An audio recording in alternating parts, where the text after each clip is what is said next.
Oke, suara saya gimana di teman-teman? Ini baru depan ya? Oke,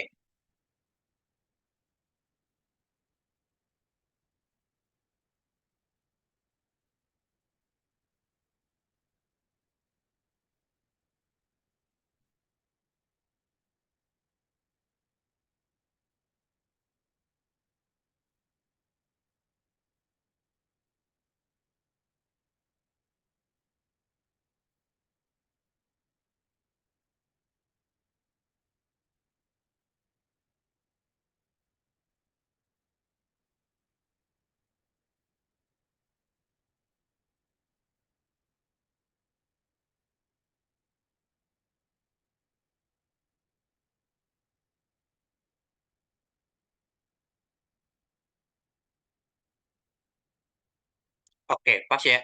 Baik, kita langsung aja ya teman-teman. Oke, makasih banyak buat teman-teman malam ini.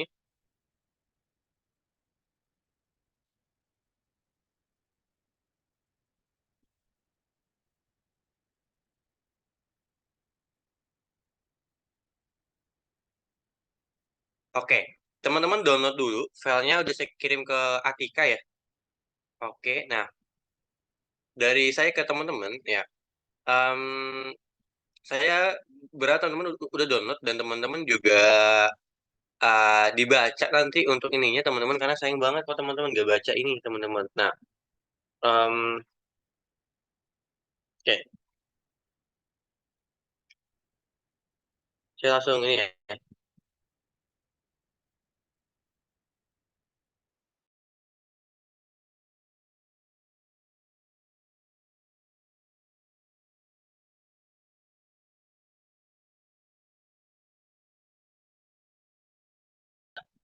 Buat kita ini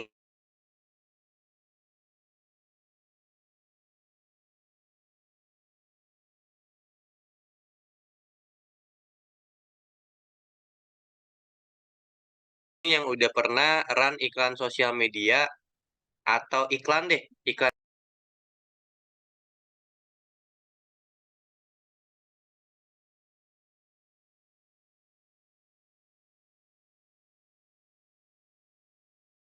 kayak tes-tes. Kedengeran nggak? Sorry ya, saya kelempar lagi. Kedengeran suaranya, Bu, teman-teman? Saya boleh izin off cam dulu ya? Gimana? Nggak apa-apa ya? Saya izin off cam dulu. Sorry, saya baru kelempar. Saya langsung share screen lagi. Nah, oke. Kalau suara saya patah-patah, tolong dikabarin, teman-teman. Oke, saya izin off cam, sorry banget ya. Nah, saya mau tanya ke teman-teman, ada nggak di sini yang pernah setting iklan? Ya, ada nggak? Ya nggak masalah. Setting iklannya, Kak, saya setting iklan tapi masih rugi. Kak, kayak gini. Oke, boleh nggak kira-kira? Ada yang mau kasih pandangan?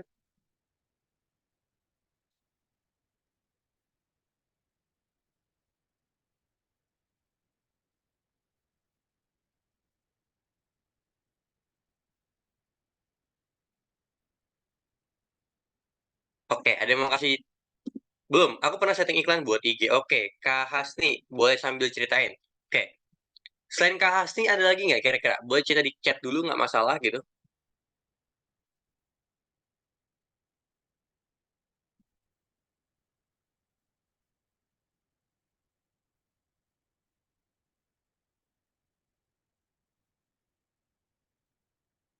Oke, gimana? Maksudnya udah berjalan terus, menguntungkan apa pertama kali Kak, saya coba, cuman pertama kali ini nggak menguntungkan Kak hasilnya gitu. Boleh nggak kira-kira?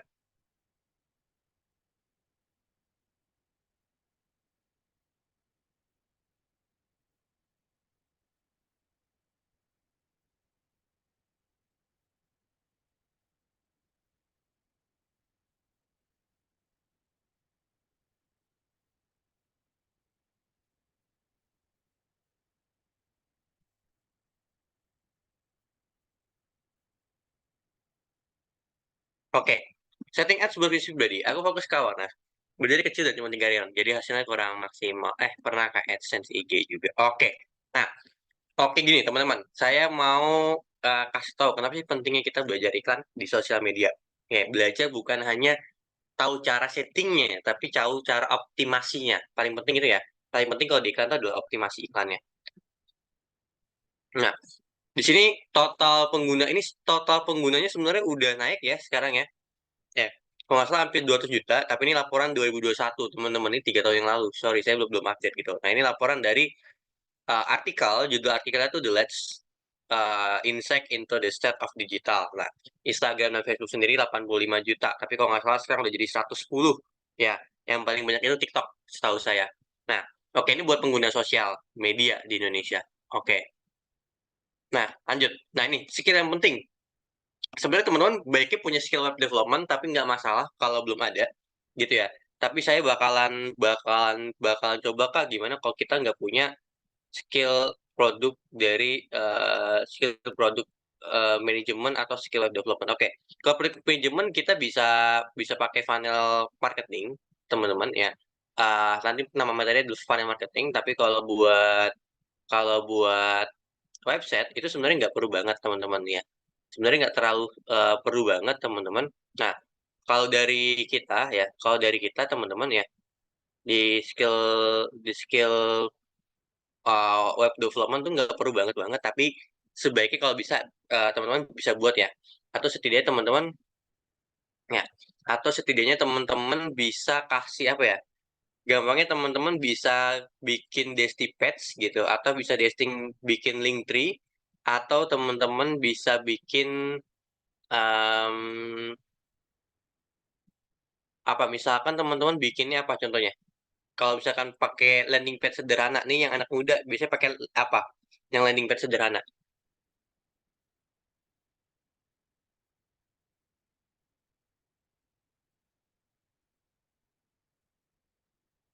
Oke apa? Nah, betul ya. WordPress mah udah canggih banget, Mas, gitu. Kak. Linktree, Biolinky gitu. Sebenarnya kalau nggak bisa pakai WordPress atau bikin website, pakai aja Linktree, Biolinky, DSTPads gitu ya. Nah, jadi teman-teman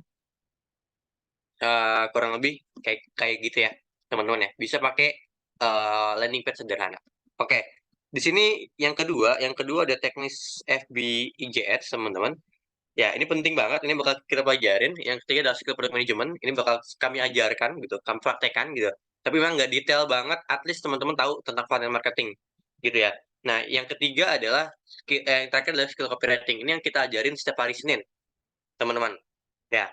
Nah, skill-skill di atas ini cocok buat siapa aja sih? Oke, pertama buat dropshipper. Ya, produk sendiri atau teman punya brand. Yang ketiga reseller. Yang keempat affiliate. Kalau buat profesional, cocok buat digital marketer, sosial media spesialis, atau sales. Nah, kalau buat pelajar atau mahasiswa ini buat baca-baca kampus, ya. Jadi bisa buat bisnis, profesional maupun pelajar. Tapi saya mau note, web development sebenarnya nggak wajib banget, tapi kalau teman-teman bisa, bagus, gitu ya. Nah, at least teman-teman tahu skill produk, gitu, atau skill funnel marketing. Oke, next-nya dulu. Jadi masuk materi. Nah, ini iklan sosial media dengan iklan biasa. Jadi gini teman-teman, iklan sosial media itu adalah Instagram, Twitter, TikTok, ya. Sebenarnya YouTube itu masuk, tapi kalau misalkan Google tuh nggak masuk sosial media, teman-teman, ya. Dan basisnya memang search on engine optimization, ya, sama kayak Shopee, ya Shopee Ads, Tokopedia Ads, dan seterusnya. Nah, kurang lebih kayak gitu ya. Nah, kalau buat iklan biasa ini kayak TV, radio, koran, dan brosur, teman-teman. Ya, jadi iklan berbayar itu ada iklan sosial media dan iklan biasa. Saya pernah cobain sosial media maupun konvensional, gitu. Terus saya kasih kasih apa ya gampang, saya kasih insight-nya. Tapi kalau iklan biasa ini saya pernahnya cumanya brosur, gitu. Klien pun nggak ada yang minta buat ke TV atau ke radio. Koran mungkin masih gitu ya, masih masih bisa gitu ya, tahu cara channelingnya. Tapi kalau buat radio TV, nah itu saya belum tahu efektivitasnya gitu ya. Nah, yang kedua adalah iklan iklan iklan sosial media. Iklan sosial media ini Instagram ya, Instagram, Twitter, TikTok gitu. Sisanya kalau teman-teman tanya saya bilang bilang saya agak kurang ya buat di YouTube, buat di Google Ads itu agak kurang. Makanya Google Ads di sini yang ngajar adalah Kak Kiara gitu. Nah, teman-teman, gitu ya. Nah, tapi kalau buat Twitter saya nggak nyaranin sebenarnya gitu. Saya saranin Instagram dan TikTok gitu. Khususnya TikTok sih sebenarnya. Instagram, Facebook ya maksudnya Meta Ads dan TikTok Ads gitu. Nah, buat iklan biasa ini brosur saya pernah iniin dan koran, bukan koran tapi artikel online sebenarnya gitu. Kalau koran yang plok gitu saya nggak pernah banget gitu ya. Nah, oke, next. Nah, ini bedanya iklan biasa dan iklan konvensional, teman-teman. Ya, kalau misalkan iklan konvensional, dia nggak ada data pastinya. Jadi kita nggak tahu iklan itu udah dilihat berapa orang, udah disukai berapa orang, orang itu udah nyimpen brosur kita berapa kali, dan seterusnya, dan seterusnya. Tapi kalau misalkan ya, iklan sosial media itu ada data real time-nya, gitu. Dan budgetnya bisa disesuaikan, murah mahalnya, dan cakupan pasarnya luas. Dan kalau iklan konvensional, itu nggak ada data pastinya, teman-teman. Dan nggak fleksibel. Kata kunci nggak fleksibel. Dan biaya mahal. Nggak fleksibel tuh gini maksudnya. Maksudnya teman-teman kalau mau iklan konvensional, teman-teman ada replacement-nya. Yang pertama. Itu kalau teman-teman bikinnya, apa ya, teman-teman bikinnya, misalkan gini.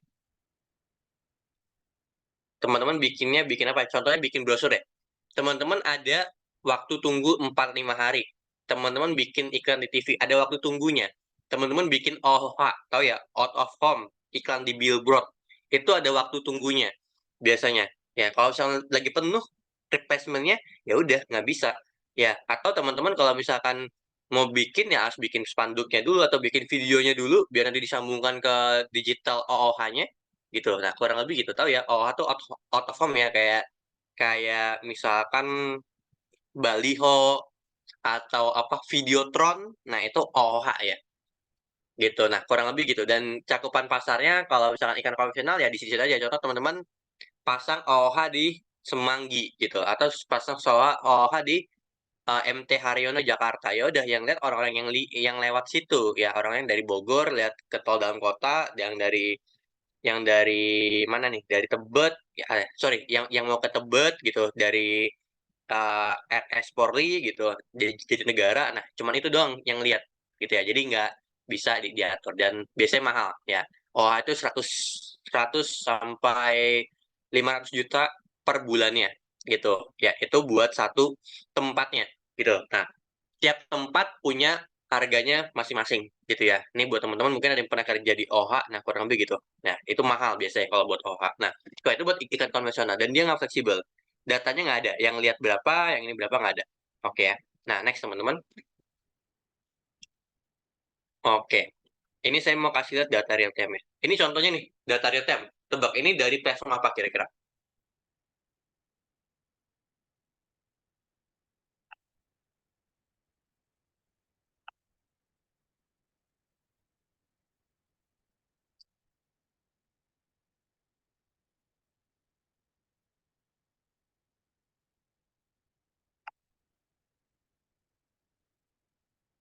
Oke, betul. Ini IG Ads, teman-teman. Lihat deh, IG Ads di sini eh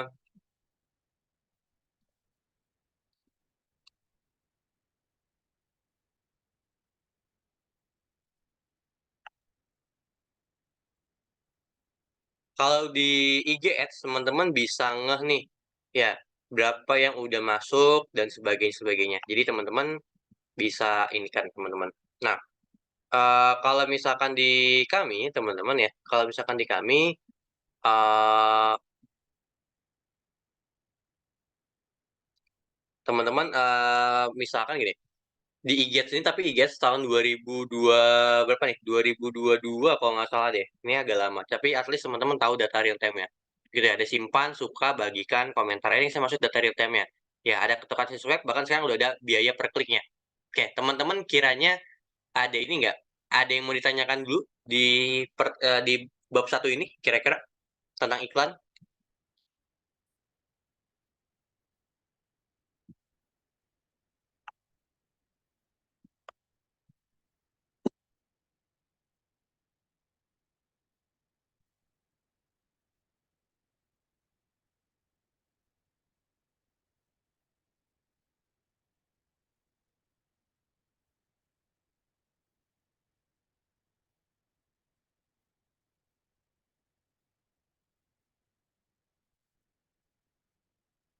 Oke, ada yang mau tanyakan dulu, kira-kira aman nggak? Baik, lanjut ya. Saya lanjut dulu, kalau aman. Oke. So far aman, Kak. Oke, ini masih pengenalan banget. Kita masih belum setting-setting, teman-teman. Ya, tenang aja. Nah, ini mindset marketing, teman-teman. Jadi gini, teman-teman setting iklan, atau jadi marketing itu harus ada mindsetnya teman-teman, mindset atau pola pikir. Karena gini, eh kalau teman-teman nggak punya mindset atau nggak punya pola pikir tertentu dalam marketing, ya itu teman-teman bakalan pertama stres sendiri, yang kedua teman-teman nggak realistis gitu. Nah, optimis boleh tapi harus realistis. Soalnya gini, Mas, saya belajar ini biar bisa cuan berkali-kali lipat. Ya, saya bakal bantu sampai itu teman-teman ya. Bahkan banyak teman-teman kita yang udah ikut bootcamp. Ya, Mas, saya nggak usah ikut portofolio ini deh. Saya udah dapat kerjaan. Mas, saya nggak usah ikut portofolio ini, boleh nggak? Nggak diwajibin kan? Gitu. Saya udah dapat project nih.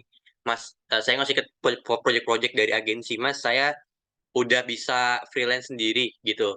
Nggak apa-apa ya gitu. Nah, itu nggak masalah banget. Banyak banget yang kayak gitu. Tapi gini teman-teman, konteksnya saya harus tanamkan dulu ke mindsetnya dulu. Oke, mindset yang pertama teman-teman, ketika kita belajar iklan atau marketing. Oke, yang pertama tuh data driven. Dan kata kunci gini, pertama kali iklan itu nggak langsung profit. Wajar teman-teman, wajar.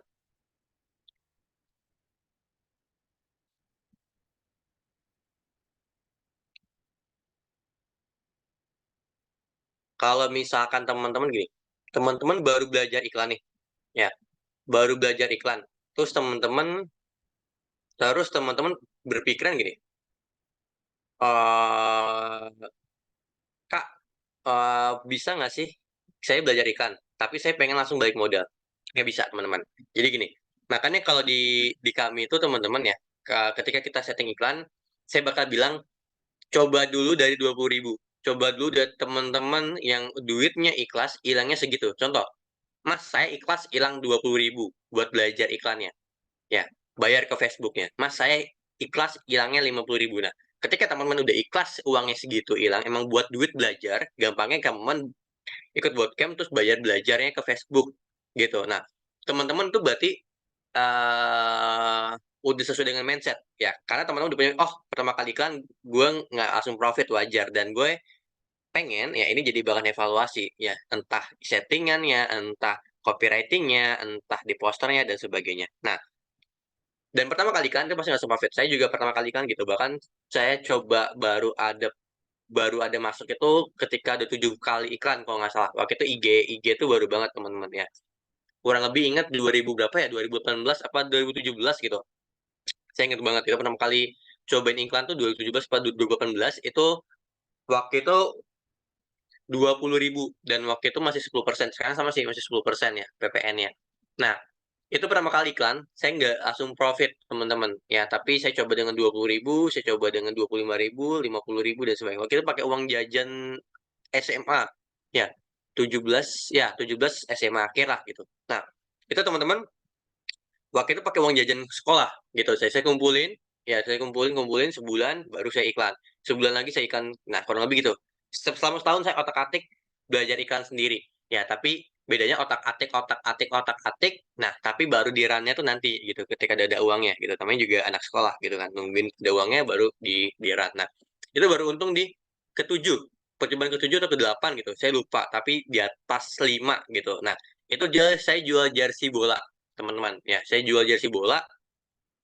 Dulu jual jersey bola juga di forum Kaskus. Kalau forum Kaskus teman-teman main Kaskus FJB, terus juga main di Facebook. Nah, itu juga main di IG gitu ya, pakai iklan gitu, pakai iklan waktu itu FB Ads gitu ya. Nah, itu waktu itu iklannya kayak gitu, sekarang namanya Meta Ads gitu kan. Nah, itu pertama kali iklan tuh nggak langsung profit, dan itu wajar banget. Dan teman-teman saran saya nanti cobain iklannya ya dengan apa ya, dengan anggaran seminimum seminimum mungkin gitu, 20.000, 50.000. Tapi emang kalau mau berasa, gampangnya kalau mau berasa kliknya atau ya mau berasa calon kliennya itu 50.000. Tapi terserah dari teman-teman gitu, tapi saya saranin 50.000 umumnya. Nah, oke, di sini pentingnya bagi kita ya buat ngebaca datanya ya. Yang susah tuh ngebaca data hasil iklan ya, cari kekurangannya, perbaikin, dan testing. Oke, nah kekurangannya itu banyak teman-teman, bisa di landing page-nya, bisa di produknya, bisa di strategi iklannya gitu. Bisa kan landing page-nya error, landing page-nya lama, dan sebagainya. Nah, kurang lebih gitu teman-teman gitu ya. Jadi banyak banget faktor ya, dan kita harus tahu faktornya apa, dan biasanya kita bisa tanya ke customer atau bisa tanya ke calon klien, kenapa nggak jadi check out, kenapa nggak jadi beli gitu ya. Nah, kayak kurang lebih gitu. Nah, ini contoh kasusnya nih, jumlah klik tinggi tapi check out rendah. Ya, bisa aja produknya nggak meyakinkan, gitu. Oke, next lagi, ini berpikir secara menyeluruh, kita harus melihat permasalahan dengan helikopter view. Terus selanjutnya jangan panik. Ya, helikopter view itu maksudnya gini ya, pandangannya luas ya tadi ya. Ya, maksudnya kayak iklan ini kenapa nggak profit? Banyak faktornya gitu ya. Entah error, entah salah postingannya, salah settingannya, salah posternya, set captionnya salah, ada typo, A, B, C, dan sebagainya. Gitu, banyak ya. Jadi, kita harus ngeliat secara menyeluruh. Nah, terus yang ke terakhir adalah jangan panik. Dalam beriklan, jangan pernah panik dan jangan pernah intervensi iklan. Nah, pengalaman saya gini, eh lumrah kayaknya gini. Apalagi kalau nggak ada mentor gitu ya. Saya ngiklan, itu awal-awal ngiklan tuh baru baru 4 jam, 5 jam nggak ada yang ngeklik, yang ngeklik dikit dan sebagainya, saya langsung stop. Sebenarnya nggak boleh.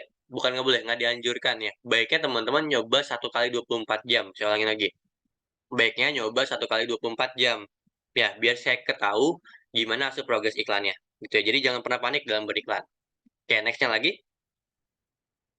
Nah ini, oke jangan panik. Oke. Terus, nah itu buat mindsetnya teman-teman.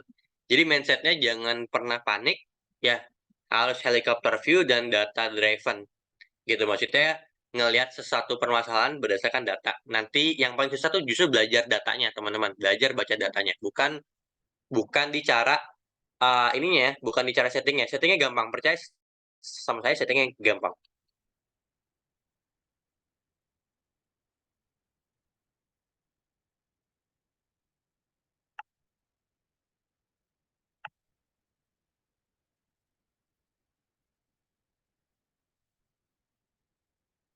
Oke, sampai sini dulu ada yang mau ditanyain nggak teman-teman? Mungkin 1 2 pertanyaan kalau ada yang mau ditanyakan juga boleh banget.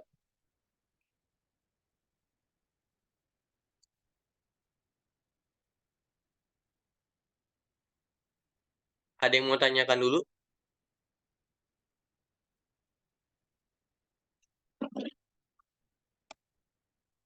Kak, mau nanya, kalau semakin besar ngeluarin budget buat pasang iklan, misal, ya pastilah, pasti, pasti gitu. Kalau kita main game, ini yang cowok-cowok tahu nggak? Kita kenal istilah pay to win, bayar untuk menang. Sama kurang lebih konsep iklan. Semakin banyak membayar, semakin ada kemungkinan besar buat dapat kliknya jauh lebih tinggi. Oke, sampai sini teman-teman. Amin.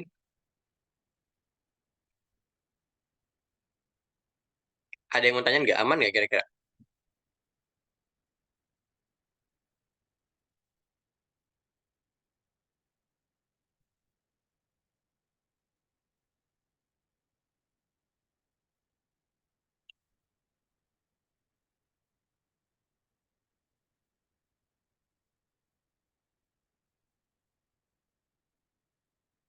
Oke, pas ya. Ada yang mau tanya lagi? Oke, gampangnya gini teman-teman. Teman-teman nanti kalau sebagai klien atau sebagai orang yang setting, teman-teman harus bisa jelasin ya. Bu, Pak, kalau mau banyak kliknya ya anggarannya dinaikin emang gitu ya. Memang tapi nggak ada jaminan langsung untung gitu. Kalau misalkan ada jaminan untung ya nggak ada yang namanya kelas digital marketing, nggak ada yang namanya orang boncos di iklan dan sebagainya. Saya pun juga kadang boncos teman-teman di iklan ya. Jangan salah loh ya. Biarpun saya udah pakai iklan A, B, C dan sebagainya, jangan salah teman-teman. Jadi manusia nggak ada yang sempurna, teman-teman. Ya, jadi ditanya pernah boncos nggak? Pernah gitu. Ya, tanganin klien, tanganin diri sendiri, bahkan ya sering gitu kadang boncos dan sebagainya gitu teman-teman. Ya. Tapi mungkin rate-nya gitu. Maksudnya at least dari 4 iklan ya 3 untung 1 boncos atau 2 untung 2 boncos kan masih mending gitu. Lebih banyak untungnya dibanding boncos. Jadi tetap kita untung atau cuan gitu dari produknya. Nah, kurang lebih gitu, teman-teman. Tapi kendala saya adalah biasanya kalau kendala kita sebagai pengiklan, kita nggak tahu nih produk knowledge-nya gitu. Ya, contoh misalkan saya nanganin klien ngiklanin produk jilbab gitu. Nah, saya harus tahu banget tentang jilbabnya. Ya, saya tanganin, mohon maaf, misalkan tanganinnya uh, produk-produk buat perempuan gitu, yang saya tuh kurang familiar gitu. Nah, pasti saya bakal riset dulu. Nah, tapi ada juga klien yang minta, Mas, boleh nggak langsung dijalanin iklan hari ini juga cepat dan sebagainya. Ya udah gitu. Jadi kita risetnya terbatas, ya waktunya terbatas risetnya, interest terbatas, ya udah mau jalanin ya hasilnya bisa ditebak gitu ya, nggak seperti sesuai dengan ekspektasi gitu. Karena saya butuh waktu gitu. Nah, tapi beda halnya kalau misalkan barangnya saya tahu banget nih, contoh jual bimbel bahasa Inggris, ya jual bimbel bahasa asing, ya saya tahu banget marketnya, insya Allah gitu. Insya Allah saya tahu banget marketnya dan insya Allah minimal BP gitu. Ya kurang lebih gitu teman-teman. Ya dalam beriklan. Jadi biasanya kendalanya sih di kan ke produk knowledge-nya atau pengetahuan tentang produknya. Nah, itu yang bikin lama sebenarnya dalam settingannya. Oke, nah ini produk market fit teman-teman. Yang jauh lebih berpengaruh buat ads, biasanya baik modal itu lebih budget ads atau content ads. Ya. Lebih ke lebih ke sebenarnya dua-duanya. Ya, Kak Hasni. Jadi kita nggak bisa pisahin antara budget dan konten. Tapi gini, saya saranin sebenarnya kalau misalkan mau lihat hasil ikan yang benar-benar tuh 50.000. Ya, saya biasanya ikan 50.000 buat testing ya, buat testing 50.000 100.000 sekarang, ya 100.000 saya bahkan. Nah, tapi 50.000 biasanya coba di testing, ya, lihat kontennya bagus atau enggak. Kalau misalkan balik modal, berarti kontennya bagus, gitu. Kalau misalkan kontennya nggak balik modal, berarti asal yang direvisi dari kontennya, penyampaiannya, gitu dan sebagainya. Dua-duanya ya. Tapi paling utama itu konten sebenarnya. Ya, konten sebenarnya. Saya pernah ngiklan 20.000 dapat 1,2 gitu.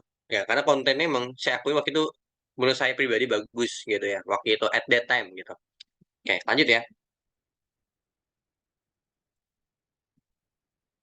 Nah, ini produk market fit teman-teman. Keberhasilan dari satu marketing itu ditentukan oleh produknya. Oke, ini saya udah pernah ini ya. Saya udah pernah bahas ya sih produk market fit? Belum ya? Jadi produk market fit itu seberapa cocok produk kita dengan pasar. Kalau produk kita nggak cocok, berarti nggak fit teman-teman. Gitu ya.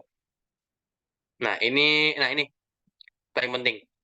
Kalau produk market fit itu produk kita sebenarnya cocok dengan pasar itu biasanya yang di iklankan teman-teman yang teman-teman harus perhatikan adalah em, produk ini punya nilai keunikan nggak teman-teman itu. Jadi atau teman-teman gini, teman-teman pernah pernah nggak beli sesuatu lalu bandingkan ya contoh gini, Mas saya pernah mau beli bakpao. Saya lihat dia jual bakpao. Tapi 50 meter setelah ini ada bakpao juga. Ya, sama percis. Ya, entah harganya, entah teksturnya, rasa, dan sebagainya. So, saya pikir saya mau belinya hari ini di sini, besok di sana, dan saya rasa saya mau belinya di sana aja deh. Kayaknya sana jauh lebih dekat dari rumah saya, gitu. Nah, artinya apa? Artinya adalah produk yang saya jual, bakpao saya ini nggak punya keunikan karena gampang digantikan, gitu. Atau nggak punya nilai tawar lebih. Nah, baiknya memang tiap produk punya keunikan. Ya, unik itu nggak mesti dari fitur sebenarnya teman-teman ya. Unik itu bisa dari mana? Ya, unik itu bisa dari harganya, bisa dari fiturnya kalau kita yang buat, bisa dari mana lagi? Bisa dari segmentasi pasarnya. Ya, jadi teman-teman kalau misalkan kalau misalkan segmentasi pasar contoh dulu 2000 berapa 2010 ya ingat nggak waktu Piala Dunia di Afrika Selatan itu ada orang yang bikin inovasi batik tapi batik kaos bola nggak kira-kira batik kaos bola batik tapi ada logo MU-nya nah kurang lebih kayak gitu ya jadi ada keunikan di segmentasi pasarnya dan fiturnya oke harga. Oke, saya mau tanya ke teman-teman. Teman-teman pernah punya nggak barang? Oke, sebelum saya jawab pertanyaannya, yang punya keunikan, saya butuh dua tiga jawaban nih. Kira-kira gini, misalkan produknya, contoh saya, produknya batik. Nah, keunikannya di segmentasi pasar, ya. Di segmentasi pasar, dia batik bola. Batik bola ngincer ngincer orang orang yang suka bola. Oke, ada nggak kira-kira produk yang teman-teman ketemui? Atau di harganya juga boleh deh. Di harganya juga boleh. Soalnya teman-teman beli atau tahu produk itu gara-gara di harganya gitu. Harganya ada unik-uniknya gitu. Nah, kira-kira kalau harganya unik tuh gimana gitu. Oke, kira-kira ada yang mau bagi sharing? Sudah azan. Sambil kita dengarkan azan, boleh sambil ketik, sambil saya baca pertanyaan ini ya.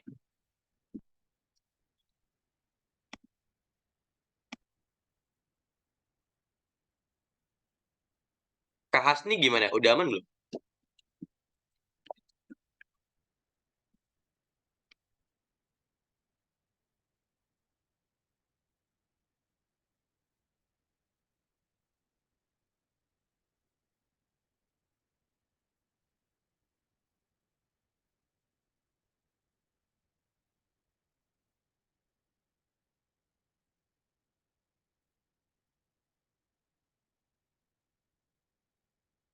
Oke, teman-teman boleh bagi sharing kayak gini.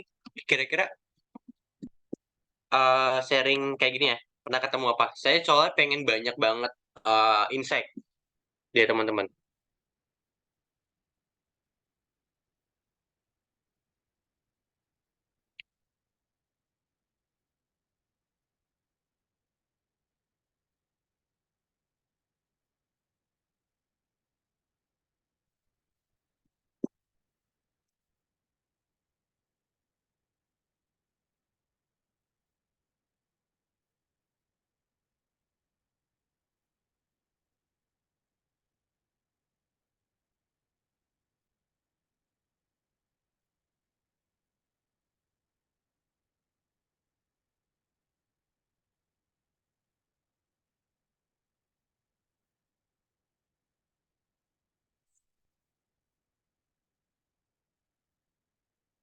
Oke, kira-kira teman-teman ada yang mau sharing lagi nggak produknya apa? Oke, ini ada nih, batik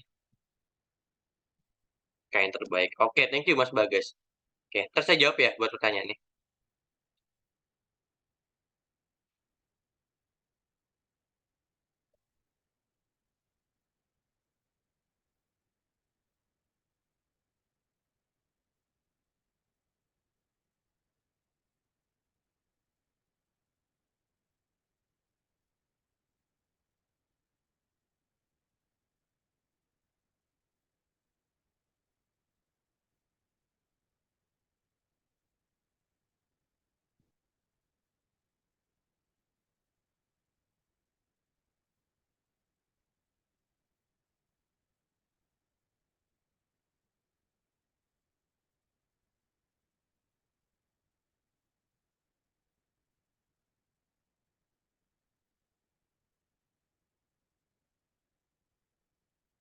Oke, oke segmentasinya sebenarnya karena segmentasi kosnya karena premium sebenarnya. Karena gadget premium. Oke, ada lagi nggak selain Mas Bagas yang mau bagi sharing? Ini sambil saya masih dengerin azan.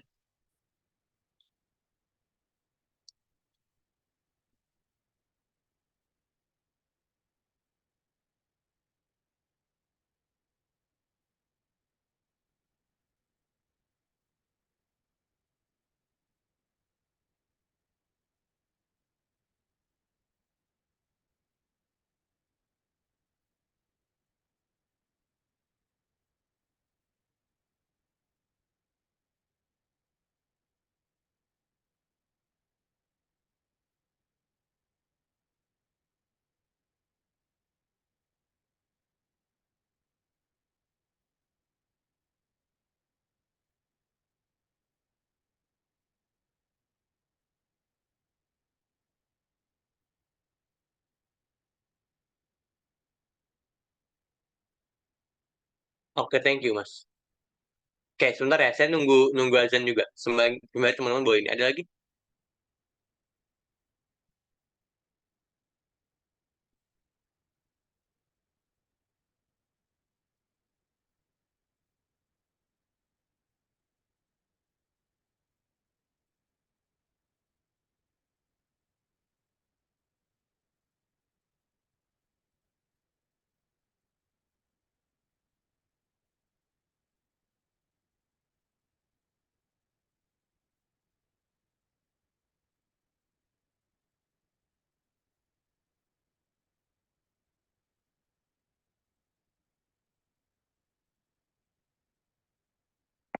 Oke, thank you. Oke, buat nungguinnya. Nah, saya mau tanya dulu ke pertanyaan Mas Bagas dulu sebelum balik ke topik. Em, saya punya klien psikolog dulu gitu ya. Somehow dia udah bisa handle sendiri gitu. Jadi dia di kami tuh 3 bulan, terus minta diajarkan digital marketing, iklan A, B, C dan sebagainya. Waktu itu dia nggak ada kesempatan buat ngedesainnya juga gitu. Nah, saya sudah bantu ajarkan dan sebagainya. Dan dia bilang, Mas, thank you ya gitu sebagainya. Dan akhirnya, but saya senang gitu. Ya karena dia ikut belajar juga, akhirnya jadi ya sudah dia sudah bisa. Akhirnya nggak pakai jasa agensi kami, tapi memang itu sebenarnya harapan dari pas ikut belajar gitu ya. Nah, dari saya pribadi gini, Mas, yang saya pahamin adalah gini, kalau buat dia kan psikolog dia di Surabaya gitu. Nah, dia bahkan pakainya IG Ads waktu itu, bukan Meta Ads gitu. Dan Meta Ads dia baru banget pakai gitu. Dah, IG Ads-nya uniknya dia diarahkan ke websitenya, dan website itu ada tombolnya gitu ya. Nah, mmm, sebenarnya gini, selama iklan tersebut masih menguntungkan dan masih optimal, saran saya ya, saran saya adalah, ya udah diteruskan sambil Mas, Bagas ya improvisasi. Ya, improvisasi dari cara iklannya. Nah, dari belajar di sini nanti Mas Bagas bisa ditambahkan. Jadi gampangnya jangan dirombak dulu strategi iklannya, selama menguntungkan ya. Ya, selama menguntungkan jangan dirombak dulu strategi iklannya atau keluar jalur atau tambah budgeting buat iklan lain. Contoh misalkan Mas Bagas tiba-tiba ngiklannya di ini, di platform A, B, C, dan sebagainya gitu. Jadi selama dia masih menguntungkan, pertahankan dulu sambil Mas Bagas belajar platform lain. Contoh Mas Bagas misalkan mau coba Google Ads, ya IG Ads-nya tetap dipertahankan, tapi Google Ads-nya mungkin bisa dicobain dulu nih belajar pertama. Yang kedua, dinaikin budgetnya dikit-dikit, 50.000, 50.000 sama 2 hari, 50.000 3 hari, 50.000 4 hari dan seterusnya. Kalau memang terbukti menambahkan keuntungan, baru pakai teknik itu. Jadi sebenarnya saluran iklan tuh sebanyak mungkin dipakai baiknya. Oke, jadi saran saya seperti itu. Selama masih menguntungkan, tetap dipertahankan dan sembari kita cari saluran-saluran yang kiranya bisa menguntungkan, gitu. Oke, aman buat Mas Bagas. Jadi saran saya gitu. Ya, selama masih menguntungkan ya go ahead gitu. Tapi kalau misalkan memang sudah tidak menguntungkan, contoh saya pakai IG Ads dulu. Ya, andalan saya gitu kan simple banget gitu. Nah, tapi semakin semakin kayak ini yaudah saya pakai FBS aja deh buat settingan dan sebagainya gitu. Ya udah deh. Akhirnya saya pakai pakai FBS dan settingannya juga pertama gini. Pertama juga jauh lebih murah buat cost per kliknya. Jadi saya udah pakai FBS aja deh gitu. Jumlah followers dan pengguna layannya cukup banyak. Oke, thank you. Aman Mas Albert. Oke, sama-sama. Your welcome. Oke, lanjut ya. Ini thank you Mas Bagas. Berarti dengan kain premium. Oke, ini tadi sudah saya jawab Apple. Oke. Ini sepatu cat sneaker. Kemasan minuman. Kuningkan bahan pembuatan produk pasar. Oke, ini bisa sebenarnya. Oke, oke, boleh. Oke. Ini segmentasinya ya, berarti ya. Cikitaro, les. Oke. Oke. Betul, oke nih. Oke, nah kurang lebih gini. Atau misalkan sekarang ada produk-produk makanan atau produk-produk apa kalau fast moving forward FCMG ya. Ya, produk-produk FCMG itu udah ada segmentasi pasar ke yang konsumen yang ramah lingkungan, tahu nggak? Yang kemasannya itu kemasan ramah lingkungan. Itu juga bisa. Kurang lebih gitu ya. Jadi sebenarnya keunikan pada bisa atau di harga, teman-teman. Saya ambil contoh, keunikan di harga itu kalau di makanan deh. Mie gacoan, teman-teman. Mie gacoan bisa menekan mungkin ya HPP mereka atau harga pokok penjualan mereka ya dengan ini ya jarang ada mie A, B, C dan sebagainya minuman dan makanannya yang harganya semurah mie gacoan gitu ya jarang gitu ada tapi jarang gitu. Kurang lebih itu jadi harga contohnya mie gacoannya fitur tadi saya dijelaskan segmentasi pasar tadi teman-teman udah bantu contohkan jadi keunikan itu bisa di macam-macam ya beli dua gratis satu itu kan harga keunikan di harga sebenarnya gitu. Nah, ini lanjut ya. Nah, paling penting ketika kita mau bikin keunikan, kita harus tahu target pasar dulu nih, ya, dan kebutuhannya. Usianya apa, pekerjaannya berapa, ya, apa maksudnya usia pekerjaannya apa, kalau kantoran, kalau petani, nelayan, beda cara bahasanya. Ya, beda cara ininya. Contoh teman-teman jual pupuk, tapi teman-teman jual pupuk itu untuk mereka yang orang rumahan. Ya, contoh buat tanaman hias. Ya, orang-orang yang menengah atas dan sebagainya. Nah, teman-teman jual pupuk, tapi buat ke petani. Nih, ya, petani yang konteksnya dia carinya hemat, murah, bagus gitu. Nah, bahasanya juga beda. Harganya pasti bakal juga beda gitu, teman-teman. Ya, jadi sesuaikan dengan usia pekerjaannya dan kebutuhannya. Nah, teman-teman jualan HP, ya, target marketnya misalkan orang tua, bahasanya beda. Ya, nggak ada tuh bahasanya kayak gini. Yuk beli HP ini cocok buat jadi konten kreator. Orang tua umur 40-an tahun atau 50-an tahun, terus teman-teman pakai bahasanya konten kreator. Nah, em, dari dia, ya dia akan sulit paham, teman-teman. Tapi kalau teman-teman bilang gini, Pak, ini kameranya bagus, nggak patah-patah, jernih, udah cukup, itu doang.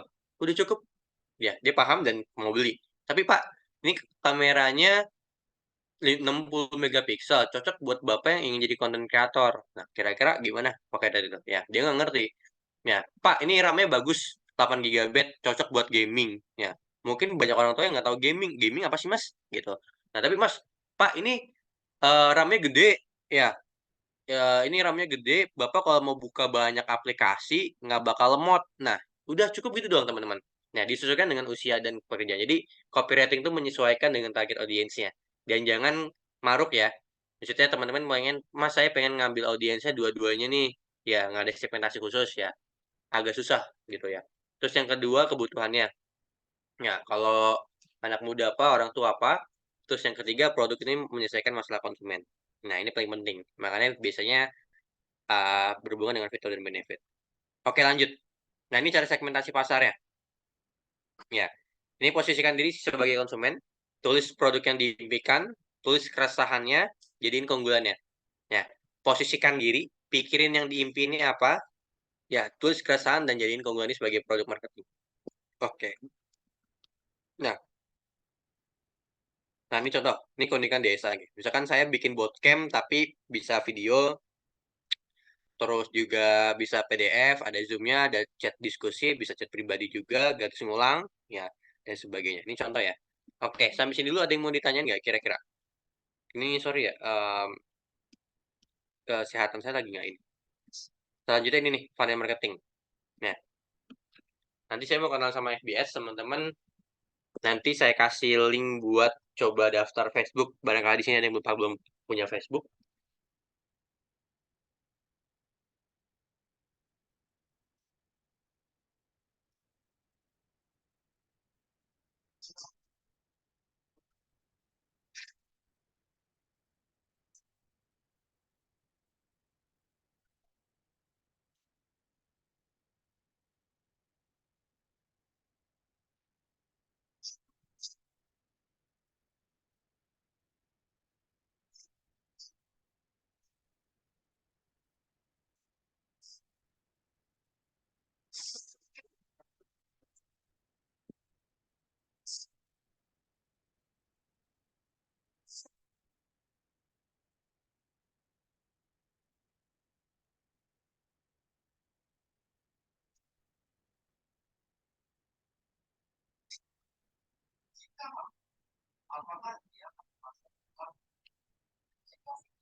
Oke, kira-kira ada yang mau ditanyain?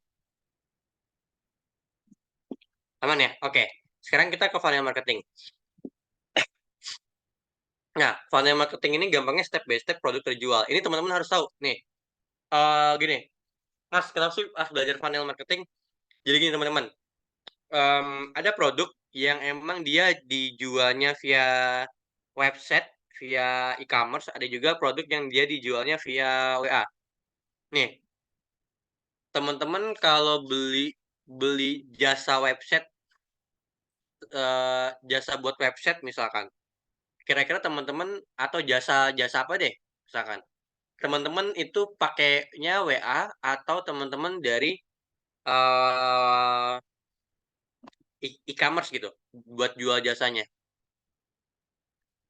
atau teman-teman gini, teman-teman beli beli kendaraan nih yang notabene-nya konteksnya itu mahal, misalkan entah motor entah mobil. Nah, teman-teman salesnya itu ngarahinnya ke marketplace, Mas check outnya di Shopee aja, check outnya di Tokopedia aja, atau teman-teman diarahkan ke WA aja, kira-kira.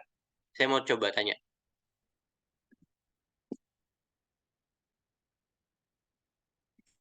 Oke, kira-kira kalau beli kendaraan, diarahinnya ke WA-nya sama salesnya atau ke marketplace? Pernah nggak beli kendaraan dari marketplace? Ke WA, Kak. Ke WA ya, betul. Nah, itu funnel marketingnya, teman-teman. Gitu ya. Jadi kita harus tahu nih, kalau kita arahkan iklan ke WA atau ke website atau ke keranjang gitu. Nah, kita harus tahu. Nah, ini namanya funnel funnel marketing. Karena kita harus setting itu nanti pas di iklan. Oke, ini ada pertanyaan dulu. Oke, saya mau jawab pertanyaan dulu sebelum ke funnel marketing. Nah, Kak, misal kita baru join ke perusahaan atau agensi, lalu disuruh run ads, gimana cari tahu target marketnya, dan menurut Kanova paling sulit target market di usaha bidang pakai. Sebenarnya gini, saya tahunya itu biasanya saya bakal riset gitu. Nah, riset ini nanti teman-teman siapa Kak Hasni gitu.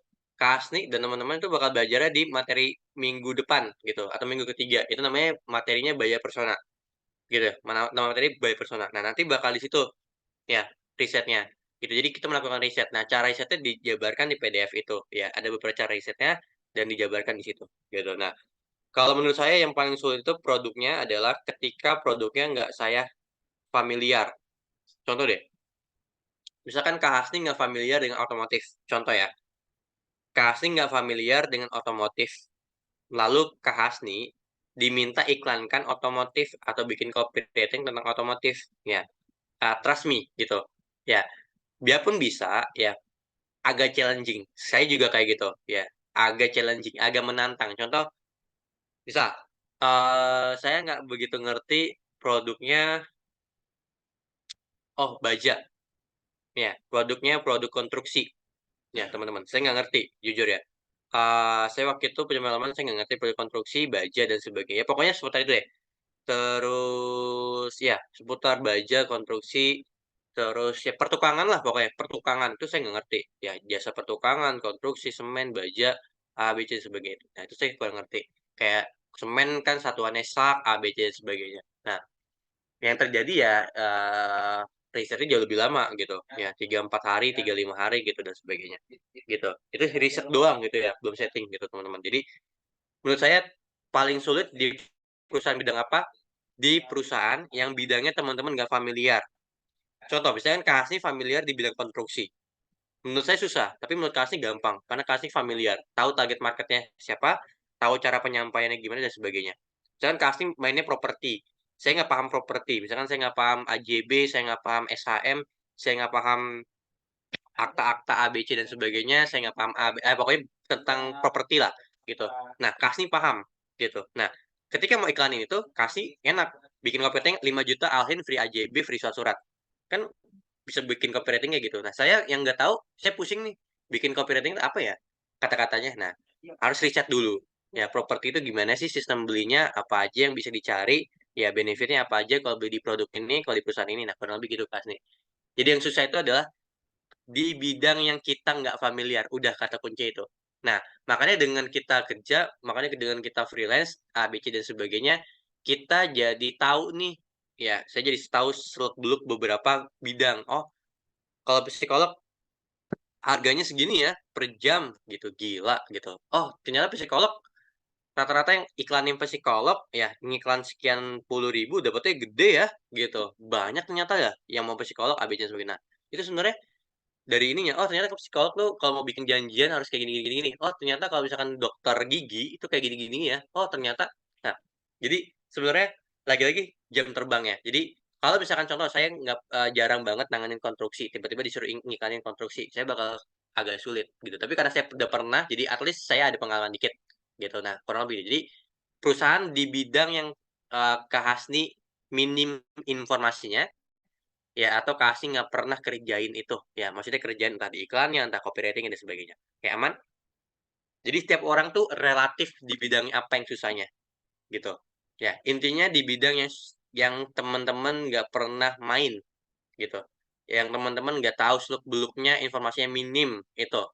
Nah ini makanya eh kadang saya kalau ketemu iklan-iklan random di sosmed, saya lihat-lihat aja gitu, baca-baca gitu, biarpun saya nggak ngeklik gitu, gitu. Saya lihat price list-nya, A, B, C, dan sebagainya. Jadi at least saya tahu, oh kalau ngiklanin properti gini ya, oh kalau ngiklanin jasa ini gini ya, oh kalau iklanin TOEFL gini ya, gitu. Oke, aman dari Kasni? Aman, Kak. Terima kasih. Sama-sama. Oke, nah ini funnel marketing. Oke, sorry ya belum bisa praktek dulu, tapi nanti saya kasih kasih tutorial cara cara daftar Facebook Business Manager biar kita minggu depan udah bisa ini. Dan untuk besok ini ya, untuk besok libur, tapi saya layanin via grup ya. Ya, kita bakal bahas-bahas via grup gitu. Nah, ini langkah membuat funnel marketing. Oke, kalau langkah-langkah berarti urut. Nah, sorry saya bakal skip yang keenam ya. Saya bakal ke skip yang keenam, saya langsung coba jelasin secara ini aja. Secara lebih lebih luas aja dibandingkan di sini gitu ya. Oke. Yang pertama, teman-teman ya. Yang pertama teman-teman gini, ketika teman-teman bikin funnel marketing, pertama tentuin tingkatin awareness-nya dulu, target pasarnya siapa, CTA itu call to action. Gini, call to action gini ya. Contoh call to action. Kalau teman-teman ini kalau kecepatan saya kabarin ya. Yuk klik, yuk daftar di.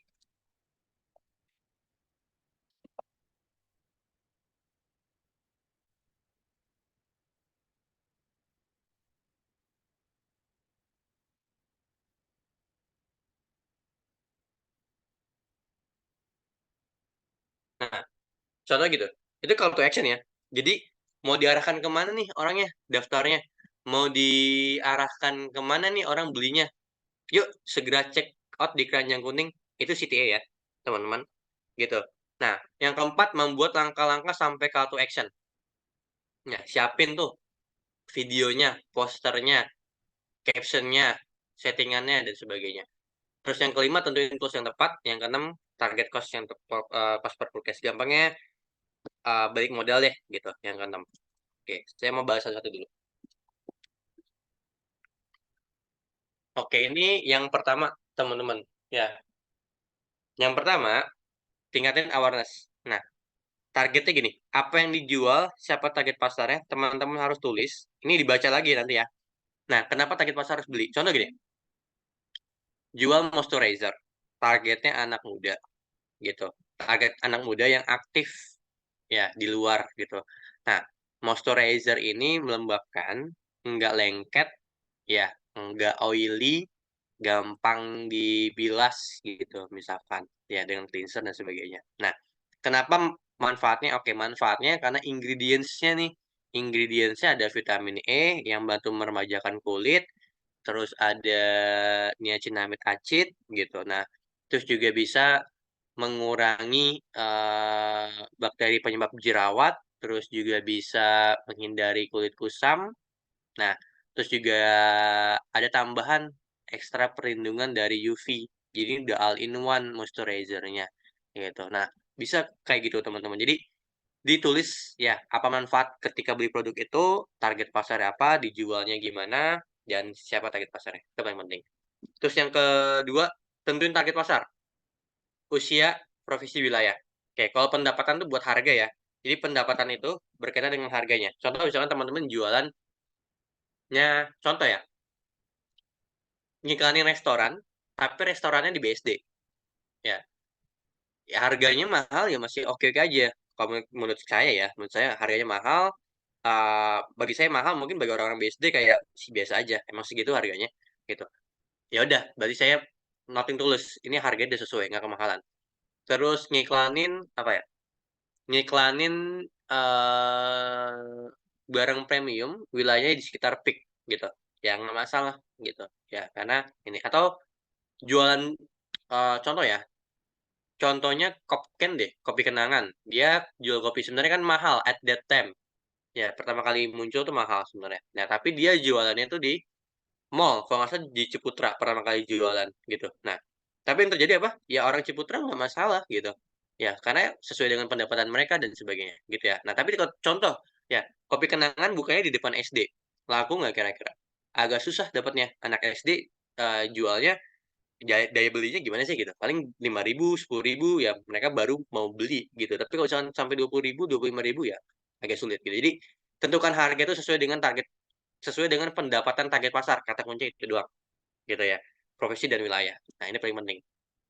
Saya pernah jual pomade, target pasar saya tuh orang-orang mas-mas yang baru keterima kerja atau mas-mas yang ingin ubah penampilannya di tempat kerja gitu. Biasanya dia baru promosi, baru keterima kerja gitu. Nah waktu itu COD-nya nggak jauh-jauh dari Menara Trans TV di Tendian gitu. Rumah saya dekat Trans TV dan Trans 7. Nah waktu itu COD-nya di sana, di Menara Bank Mega sekarang ya namanya Menara Bank Mega di Tendian. Nah jadi saya tahu nih, oh saya tahu kalau di Trans TV itu kurang lebih segini buat income-nya ya rata-rata. Dan saya pikir kalau saya tawarin pomade yang harganya segini, ya ini udah sekian persen income bulanan mereka gitu. Ya pasti mereka nggak mau beli. Nah makanya saya rekomendasikannya pomade yang segini harganya, ya yang masih sesuai dengan budget mereka gitu, at least gitu. Nah kurang lebih gitu teman-teman. Nah tapi beda lagi kalau misalkan saya calon customer-nya atau kliennya, "Mas, boleh nggak saya rekomendasi pomade dong buat saya gini gini, profesi saya di ini nih." Nah, oh udah mendingan nih profesinya, gitu. "Aktif nggak Mas?" "Nggak begitu aktif sih, saya kerjanya di ruangan ber-AC." Nah, ya udah, saya tawarin pomade-nya yang kayak gini. Nah, kurang lebih gitu teman-teman. Jadi disesuaikan ya dengan target pasarnya, gitu. Nah, ini CTA-nya. CTA saya bagi jadi 2. Pertama produk murah, produk mahal dan jasa. Tambahin ya di sini, produk mahal dan jasa. Oke, kalau produknya murah, saya patokannya gini, sebelum ada pertanyaan, "Kak, mahal murah tuh patokannya berapa?" Patokan saya tuh 500.000. Kalau produknya murah di bawah 500.000, biasanya itu marketingnya jauh lebih sederhana. Fokusnya pada copywriting atau call to action, langsung diarahkan ke pembelian dan pembayaran, terus perlu meyakinkan konsumen dan informasi produk harus jelas, teman-teman, gitu ya. Nah, terus juga produknya mahal, teman-teman. Nah, yang kedua produk mahal ya. Sorry, saya mau jelasin produk murah dulu. Kenapa sih kalau produk murah langsung diarahkan ke pembelian? Kayak langsung ke keranjang, langsung check out dan sebagainya. Kira-kira ada yang tahu nggak kenapa?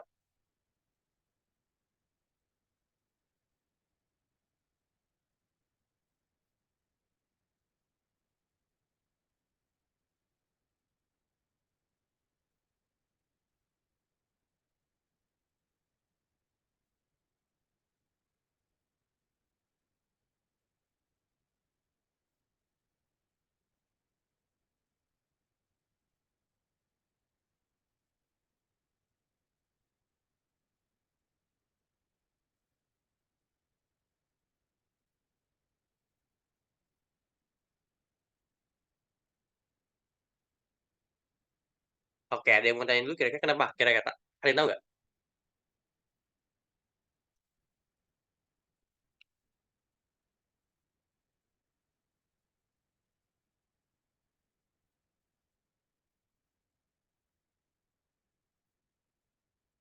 Betul, betul, betul, betul Mas. Gitu ya, betul Pak. Jadi gini, contoh jual basreng,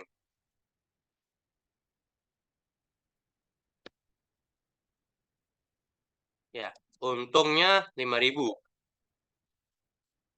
untungnya 5.000 per pieces. Buat 1 juta, berarti harus terjual berapa? Berapa kalau buat 1 juta? Kalau 5.000, 200 pieces gitu sih. Bayangkan harus nanganin 200 pieces tapi via chat, via telepon. Mbak bisa nggak basrengnya, telepon nih misalkan. Mbak bisa nggak basrengnya warna ini, warna ini, warna ini, warna ini, warna ini, warna ini. Sorry, boleh nggak basrengnya rasa ini, rasa ini, rasa ini. Mbak basrengnya tambahin ya daun seladanya, daun daun ininya, sorry, daun jeruk, daun daun jeruknya diiniin gitu. Mbak, boleh nggak saya basrengnya yang rasa ini tapi daun jeruknya diiniin bisa nggak disingkirin boleh nggak? Nah itu. Nah itu bakal gimana, capek, customer service-nya kewalahan, limpung, gitu. Mau digaji berapa pun saya yakin, pasti capek, teman-teman, ya, nanganin, produk murah tapi diarahin ke CS gitu, kesian CS-nya, ya. Makanya kalau produk murah bisa diarahkan langsung ke pembelian, karena biar CS-nya nggak kelimpungan, gitu ya. Dan customer juga jauh lebih gampang kan mesennya, nggak perlu isi data diri, nggak perlu transfer-transfer dulu, langsung aja check out, gitu. Nah, Oke, terus yang kedua, kalau produknya mahal atau custom, dia marketingnya panjang. Ya, bedanya di sini arah informasi produknya jelas. Ya, yakinin produk ini. Nah, kalau di mahal, ya informasi produknya itu emang agak terbatas, tapi nggak terbatas-batas banget. Tapi fungsinya CS adalah buat ngeyakinin customer. Ya, dan proses marketingnya jauh lebih panjang. Nah, bisa dia serta bonus item atau pembelian. Contoh gini, teman-teman beli laptop, beli kendaraan, motor, mobil. Ya, umumnya gini, pengalaman saya, biasanya saya bakal tanya, "Mas, ada garansinya nggak? Mas, boleh nggak daftar ke offline store, A, B, C, dan sebagainya?" Kalau laptop mungkin masih oke lah. Otomotif deh, motor, mobil misalkan. "Mas, boleh nggak daftar datang ke dealernya buat lihat ininya?" "Oh, Mas, indennya berapa lama nunggunya?" "Oh, sekian sekian, Mas," gitu. "Oh, ini keluaran terbaru ya? Ini kira-kira berapa cc?" Ya, terus, ada apa aja nih? Ya, suspensinya gimana, terus juga berapa kalau konteksnya bekas tanyain tahun berapa, pajaknya hidup atau enggak. Tapi kalau baru misalkan, "Mas, boleh, test drive nggak?" Kalau misalkan mobil gitu. "Mas, boleh boleh lihat nggak contoh, unitnya, kayak gimana yang udah ada?" Gitu. Mungkin di showroom ini ada gitu, "Mas." Nah, banyak banget kan, proses marketingnya panjang dan jarang jarang gini ya, yang lihat, beli, "Dah nih Mas, beli," gitu. "Mas, saya mau beli langsung," tek, ya jarang. Biasanya at least kalau kayak gitu biasanya dia udah riset. Tapi kalau dia baru banget pertama kali hubungin dari iklan, pasti bakal tanya banyak. Ya, "Mas, boleh lihat nggak, harganya perbandingannya Mas bedanya ini sama ini apa, transmisinya apa dan sebagainya." Nah, panjang banget. Ya, diarahkan ke CS gitu dan biasanya ada bonus item-nya. Misalkan bonus item-nya, otomotif gratis servis berkala. Kalau misalkan elektronik, garansi. Atau kalau misalkan elektronik kayak laptop, gratis, mouse-nya sama mousepads-nya gitu. Nah, gratis modem dulu, zaman-zamannya modem, ada yang gratis modem tuh. Nah, kurang lebih kayak gitu teman-teman ya, kalau produk mahal. Nah, kenapa begitu? Karena butuh yakinin atau gini, nggak mesti produk mahal ya, jasa. Jasa buat website, jasa marketing, itu panjang ya. Pengalaman saya pribadi sebagai akun eksekutif di agensinya gitu, itu panjang, perlu meeting dulu, perlu teleponan dulu, A, B, C, dan sebagainya. Nggak bisa cepat, teman-teman. Ya, kita perlu yakinin, "Ayo dong, Bu, jadi beli nggak sekarang?" Nggak, susah, teman-teman. Perlu jangka panjang. Bisa seminggu kemudian baru transfer, bisa sebulan kemudian, bisa setahun kemudian baru ngechat lagi, dan sebagainya. Jadi, CTA-nya kurang lebih kayak gitu, teman-teman. Oke. Mangga mangga Kak Davis. Oke, SPSS sekarang ya? Oke. Produk murah si seller bisa membaca dan memenuhi produk ini kan. Nah, betul. Oke, sampai sini aman? Udah bisa bedain funnel marketingnya? Kapan diarahkan ke WA, kapan diarahkan ke pembelian?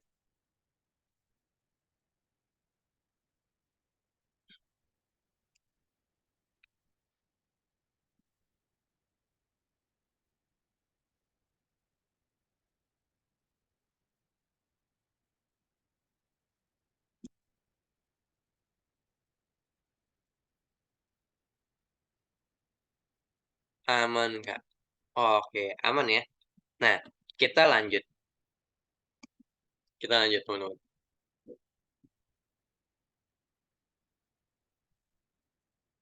Kita klik, nah ini, teman-teman. Kita buat langkah sampai call to action. Contohnya misalkan saya jualan jasa ya, jasa buat website deh, jasa teknologi. Orang klik iklan, baca informasi produk, hubungi admin WA, CS, dan Purkes gitu. Informasi produk ini bisa dari poster atau website. Nah, nanti hubungi admin WhatsApp. Contoh ya. Nah, ini toolsnya. Nah, klik iklan berarti kita butuh iklannya, ya poster iklannya atau videonya. Informasi bisa dari posternya juga atau dari websitenya gitu. Nah, klik iklan, klik nomor WA, berarti hubungi admin WA atau nomor WA kita butuhkan gitu. Nah, CS dan Purkesnya, kita butuh orang CS-nya atau adminnya, teman-teman gitu. Jadi ini step by step-nya. Kalau misalkan produk murah, biasanya dia nggak ada ininya. Dia langsung ke baca informasi produk, Purkes gitu. Jadi dia hapus di sini. Gitu ya, satu stepnya. Oke, nah ini paling penting, target yang ingin dicapai. Jadi gini, teman-teman, saya mau kasih simulasi di kolom chat dulu aja. Ini uh, langsung aja di bagian simulasinya. Contoh, misalkan saya jual barang, Modal 5.000.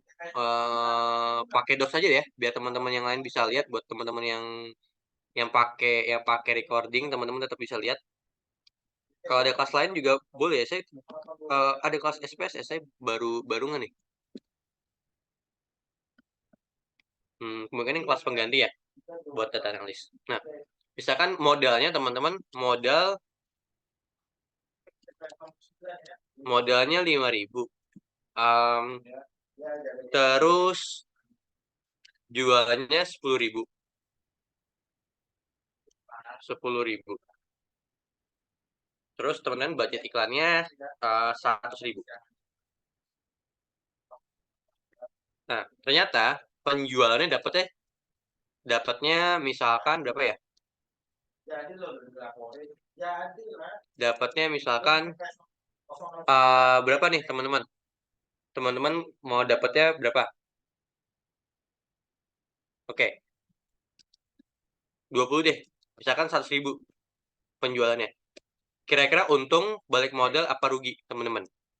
Untung balik modal atau rugi? Untung balik modal atau rugi? Nanti saya kasih tahu cost per prokes itu apa. Kira-kira kalau kayak gini untung balik modal atau rugi? Modalnya 5.000, jual 10.000. Ya, berarti kan untungnya 5.000 nih. Nah, terus terjadi penjualannya 20 item. Kira-kira untung atau rugi? Tapi ada budget iklan di situ.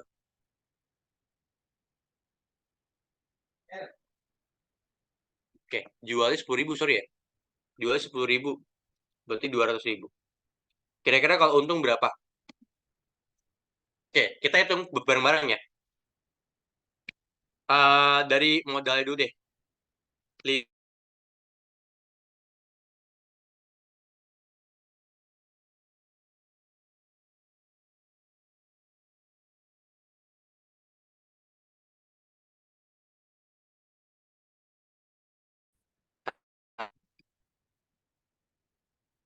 modal iklan.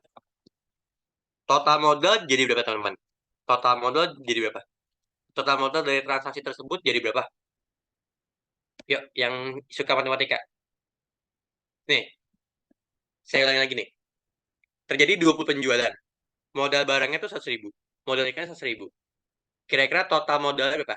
Kita fokus dulu di total modalnya. Total modalnya berapa? Kira-kira. Yang Bobby saya ini ya, lupa ya. Nama asli saya Kak siapa? Gimana Kak Hasni? Teman-teman yang lain. Jadi saya punya modal barang 100.000. Ya, modal iklannya juga 100.000 nih. Gitu. Kira-kira total modal saya berapa? Ada yang bisa jawab nggak kira-kira? Total modal barang saya berapa? Oke, total modal barang saya berapa? Boleh dibantu dari Mas Bobby? Betul. Ya, Kak Asni. Modal totalnya 200.000. Oke, sampai sini paham nggak kira-kira? Kan ada 20 penjualan. Satu barang itu modal saya 5.000. Berarti kan modal barangnya kan 100.000. Sedangkan saya udah jalanin iklan, budget iklannya 100.000 nih. Berarti kan total modalnya 200.000 ya. Anggaplah nggak ada pajak ya. Cuman ini inputannya. Jadi 200.000 total modalnya. Oke, paham sampai sini buat teman-teman yang lain? Di cara ngitungnya, aman nggak kira-kira? Paham ya? Sorry, saya agak serang ya. Lagi enak badan. Nah, kira-kira untung, rugi, atau pas balik modal? Kira-kira. Anggap nggak ada biaya admin, nggak ada biaya pengiriman, nggak ada biaya apapun ya yang kita tanggung. Ya, bener-bener cuma modal iklan dan modal barang. Ya, nggak ada biaya apapun ya. Ya, anggaplah seperti itu. Kira-kira untung atau rugi?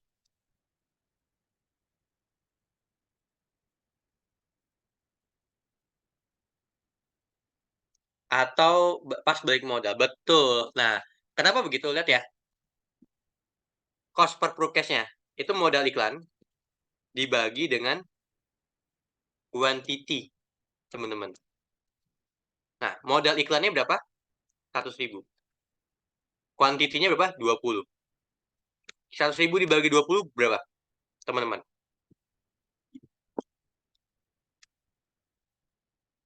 100.000 dibagi 20 berapa?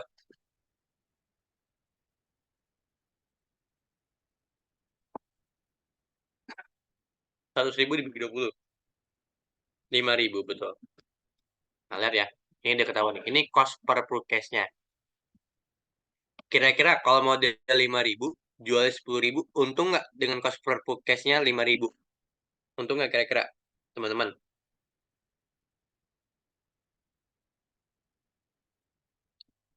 Bisa nggak kita untung? Kayak gini. Nggak ya? Jadi, kata kuncinya cuma satu nih.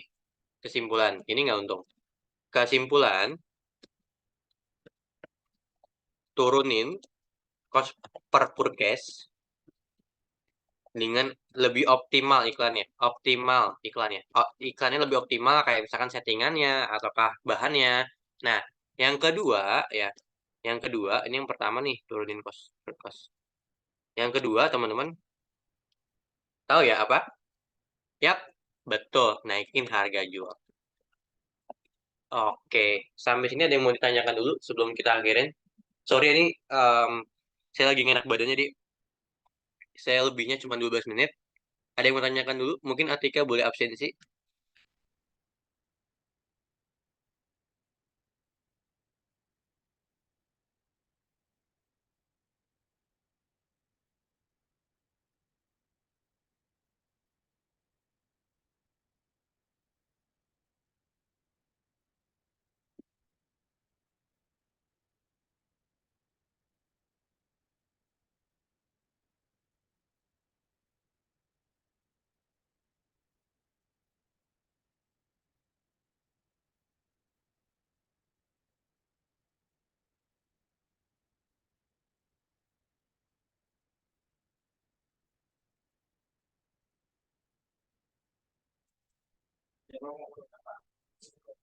Oke, dari Atika mungkin boleh buat absensi. Oke Kak, sebentar. Oke, sekalian dibantu ya. Ya, ya ini udah beruntung. Alhamdulillah udah pada juga terima susah sih. Mau kan belum ada PJ lagi. Nah, mau itu dulu persediaan. Siapa yang mau Oke, jadi PJ? aman. Dan Atika, sorry agak ini masuk buat suaranya. Oke, boleh absensinya.